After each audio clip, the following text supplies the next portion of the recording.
Kasus penembakan di air Sugihan Oki direka ulang penyidik unit 4 Jatras Polda Sumsel untuk mencocokkan keterangan tersangka dengan saksi sama korban sebelum dilimpah ke kejaksaan. Korban ditembak sebanyak 4 kali, 2 peluru bersarang di badan korban. Penyidik unit 4 Jatras Polda Sumsel melakukan reka ulang kasus penembakan di air Sugihan Oki di lapangan tembak Mapolda Sumsel.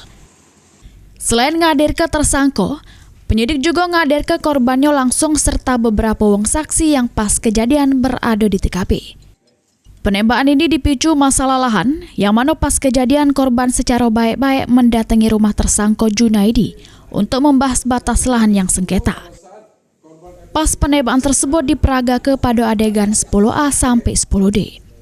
Pas sampai, tersangka langsung nembak korban sebanyak 4 kali sehingga ngenoi jari, punggung, pinggang kanan sama kiri.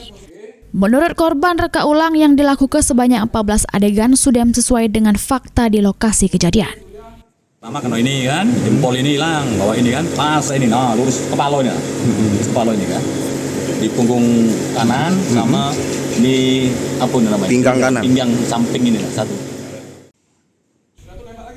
Sesudah ditembak, korban dilarikan ke puskesmas kemudian dipindah ke rumah sakit. Korban selamat dari maut sesudah dirawat selama 6 hari. Selanjutnya, sesudah penyidik melengkapi berkas, perkara tersebut bakal dilimpah ke kejaksaan kemudian diadili di meja hijau. Buliadi, PAL TV.